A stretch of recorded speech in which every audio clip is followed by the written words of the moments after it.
ప్రతీకార రాజకీయాలు ఎలా ఉంటాయో చూపిస్తామంటూ మరొకసారి బెదిరింపులకు దిగారు.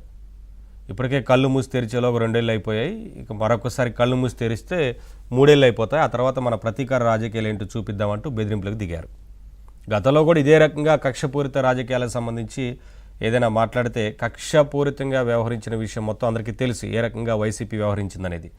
అంతకుముందు అధికారంలో ఉన్నప్పుడు 5 ఏళ్లుగా ఎన్నో అరెస్టులు చేశారు, అక్రమ అరెస్టులు చేశారు, ప్రశ్నించిన వారిని జైల్లో పెట్టారు. ఈ రకంగా అనేక రకాలుగా కక్ష సాధింపు చర్యలు అనేది మనం చూసాము.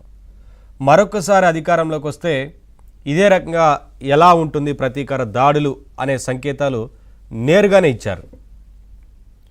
ఎవరైనా అధికారంలోకి వస్తే ఏం అభివృద్ధి చేస్తారు, ఏ రకంగా సంక్షేమ పథకాలు అమలు చేస్తారు, ఏ రకంగా రాష్ట్రాన్ని అభివృద్ధి చేయబోతున్నారు లాంటి అనేక విషయాలకు సంబంధించి మాట్లాడి ప్రజల్లోకి వెళ్ళి ఓట్లు ఏమని అడుగుతారు. కానీ వారు అధికారంలోకి వస్తే ఏ రకంగా దాడులు చేయబోతున్నారనే సంకేతాలు నేరుగానే పంపిస్తున్నారు.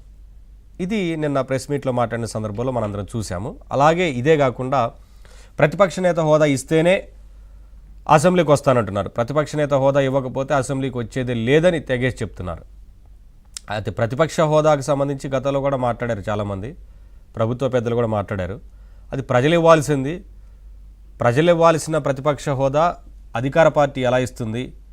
ఎందుకంటే రాజ్యాంగం ప్రకారం ఎన్ని సీట్లు రావాలి ఏంటి అనేది తెలిసి కూడా కావాలనే ప్రతిపక్ష నేత హోదా ఇస్తేనే అసెంబ్లీకి వస్తామని చెప్పడం అనేది కొంత హాస్యాస్పదంగా ఉంది. ప్రజలు ఇవ్వాల్సిన ప్రతిపక్ష హోదా మేమెక్కడ తీసుకొచ్చిస్తామంటూ వారు కూడా క్లారిటీ ఇచ్చారు. అయినప్పటికీ ప్రతిపక్ష నేత హోదా ఇస్తేనే అసెంబ్లీకి వస్తానంటూ మాట్లాడుతున్నారు.